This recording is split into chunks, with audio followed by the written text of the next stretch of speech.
I came to Chad in the expectation to see the conditions of the Darfuri refugees in the east.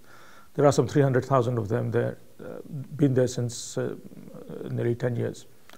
And to draw the world's attention to their condition, the need for help to them, and to tackling the underlying causes as to why they still remain in the desert.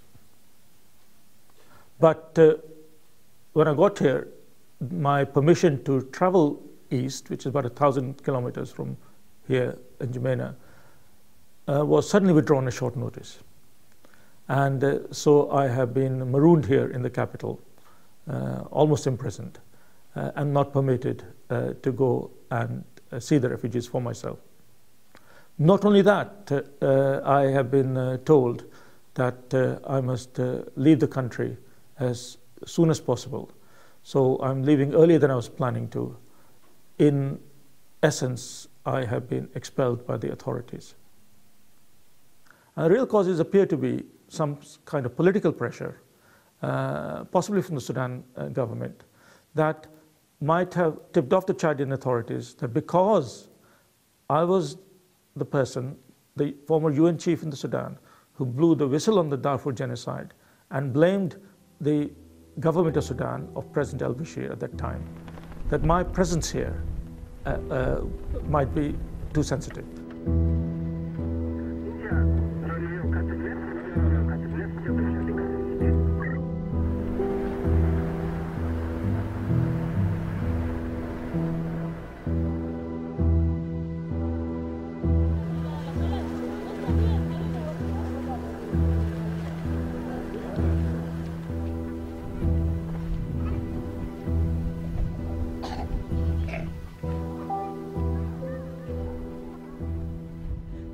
When the Darfuri refugees heard through the grapevine that I was unable to see them in their own households in these camps, the community decided that they would still like to speak to me.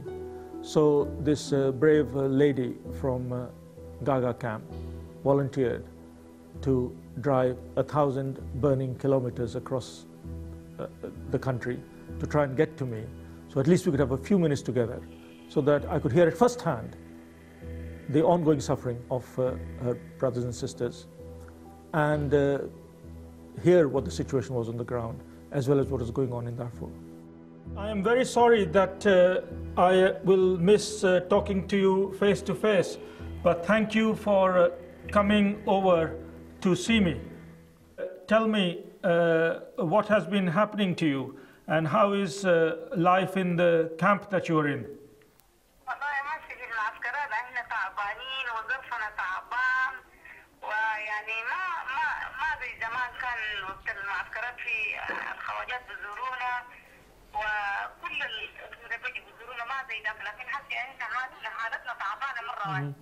So what would you like the international community, the world, to do?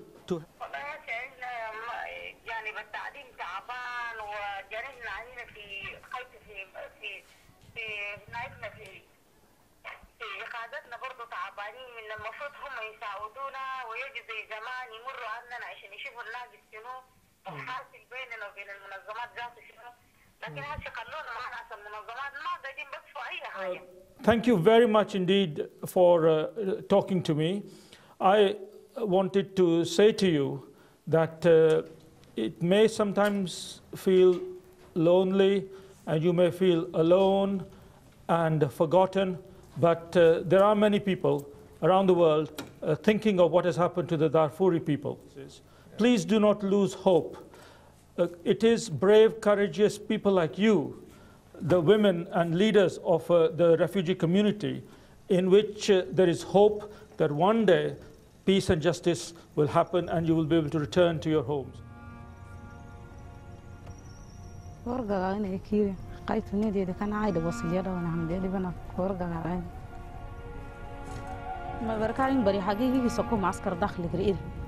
يعني هو مشاكل وصهير يعني كونه لاجي عندي مشكلة دارفور ده كده كارجة ومن تفسيرات توجو كده تفسيرات كيف بس كو استفيدين كده نفسيني بركة موافقة اتفاقية السودان وغربية اتفاقية يجينا لأنه أوتو كراني برضو على خد قرينا باقي سان كجرجة.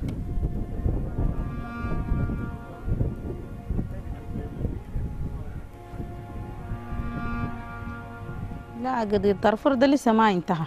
قضية دارفور لو انتهى كان احنا وكده ارتحنا وبدري في جزء من الناس يرجع، لكن قضية دارفور ده لسه ما يتحلى. بيتحلى بيعطوا طريقة المجرمين ما يتحكموا. والناس اللي بقتلوا لا يوم الليلة قاعدين بقتلوا، والاغتصاب جاري. وطبعا زول ما تقدر مسافة انه 5 كيلو تطلع. ترى احنا لو ما قاعدين في السودان ذاته قاعدين نسمع. لازم لو كلنا ما جينا ذاته في بعض مننا أسر وأهل بيكونوا قاعدين في السودان بيتكلموا يومي. زول لا هسي ساوقتي من السوق طلعتي ما تقدر توصل بيتك. وقتلوك ما في زول يسألك ده هو انت ميت يرفوك يسترقوا مع السلامة. حكومة ما قاعد يتابع وذاتهم معام. وهو مجرم الكبير ومجرم الحرب ده كلهم لو ما يتحكموا دارفور أمر الأمر ما يصلح إلا يتحكموا. وزي ما قتل هو قتل أخواننا وعمامنا وأزواجنا وأولادنا يقتلوا نفس الصورة. خلاص عالم غير سكوا يعني قوينا مشكلة اللي هنا تكي بأي طريقة لأنه أيوة ما رح يسيق مسجنا رينجي أخواني باقي نفس الصورة أي إنه يرجع. Hearing her voice on the mobile phone, clear and uncompromising, honest but determined, made me realize that the struggle is worth going on with, and it is our duty to support them. So I feel very encouraged by and my spirit's lifted on talking to her, and I just wish it had been more face to face, and I hope one day I might be able to do that and others like her. I feel even more angry at the people that are forcing me to leave in this manner, and I do not know what they're trying to achieve. If they think that by not letting me go to the camps, not letting me stay long enough to be able to talk to some of the refugees, they can silence the voices of those who have been hurt by this, then they are either very stupid and certainly they are very mistaken. It'll take much more than this to stop the voices being heard.